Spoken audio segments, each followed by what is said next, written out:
Bonjour à tous et bienvenue à Schema pour la 7e édition des conférences Copains. Le thème étant aujourd'hui les communautés apprenantes dans les grandes organisations. Merci. Merci à Schema de nous accueillir. Un tout petit mot sur Copains.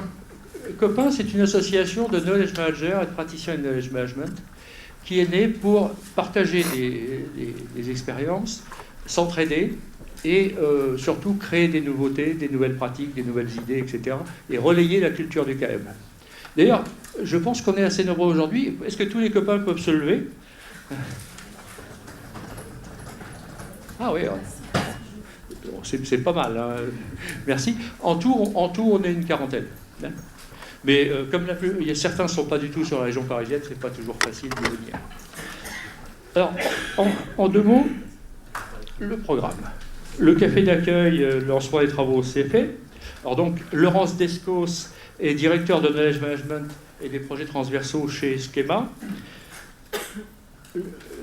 Jean-Luc Ablin, notre timekeeper, qui est là, voilà, est un spécialiste du knowledge management, hein, qui travaille chez JLR Conseil, maintenant, il a le vol de ses propres ailes. On va ensuite avoir une introduction avec Louis-Pierre Guillaume, qui est le Knowledge Management Officer, donc le Knowledge Manager central du groupe Schneider. Ah, pardon, je confonds souvent la marche arrière et la marche avant, c'est dangereux, surtout à Paris. Ensuite, on va avoir une table ronde, puisque nous allons avoir en tout dans la matinée 3 tables rondes. Hein.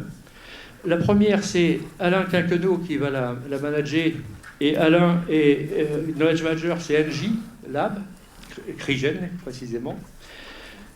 Ensuite, Thibaut Meur, qui est là-bas, va intervenir. Il est Business Development Manager chez NJ Cofeli, à Bruxelles, je crois.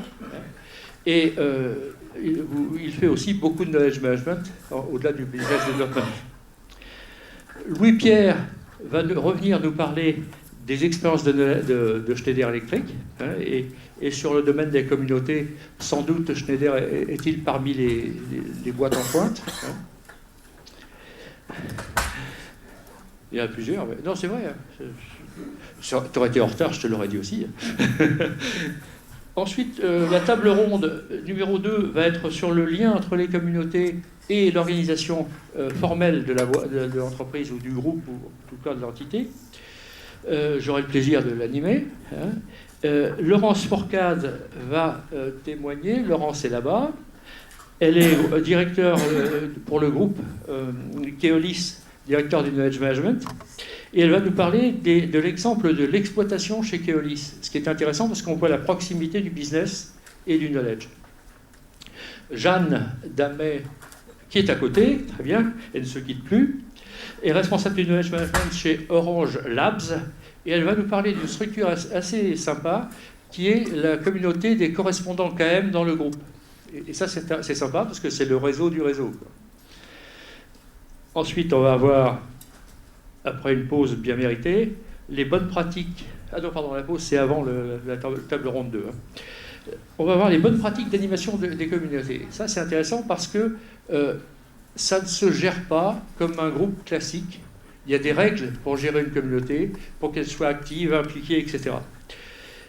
Aurore Haas, professeur chez Schema, va animer cette table. Sylvain Hudelot, qui est Global Community Manager de Plaza, dès qu'il sera sorti des bouchons, hein, il n'est pas arrivé encore? Non. D'accord. Et il va nous parler des clés d'une animation réussie dans les communautés. Et chez Orange, il y a un grand nombre de communautés très variées. Puis Martin Rouleau-Dugage, qui est vice-président de l'innovation et de l'expertise chez Areva, et qui aussi est président de Copains. Hein, mes respects, Monsieur le Président. La communauté robotique d'Areva est un exemple intéressant parce c'est une communauté très technique, mais qui a une valeur ajoutée forte. Et puis ensuite, on va échanger. Martin conclura à nouveau les échanges, et puis on pourra continuer à échanger, à réseauter de façon informelle pour ceux qui peuvent le faire. Voilà, je vous ai mis aussi, et vous l'avez sur la brochure, les références web de l'association. Hein. Et en janvier, sur ce site web copain.net, vous aurez en libre accès tous les supports de la conférence, c'est-à-dire les vidéos et les PowerPoint ou assimilés, là, ou autres vidéos. Vous allez avoir aussi accès à un wiki. Il faudra que vous puissiez vous inscrire sur le site copain.net. Et sur ce wiki, vous aurez toutes les ressources sur les communautés, mais pas seulement, sur à peu près tous les thèmes des knowledge management aussi. Vous avez un groupe LinkedIn qui est très précieux pour les knowledge managers, puisque sur ce groupe, nous mettons toute la veille que nous avons en KM, et ça permet d'éviter de perdre du temps à chercher partout, quoi. En général, ce qui est important dans notre métier est dans le groupe. Et puis vous avez un hashtag copain-KM qui est à votre disposition si vous voulez vous exprimer, à condition de couper le son de vos portables. Merci d'avance.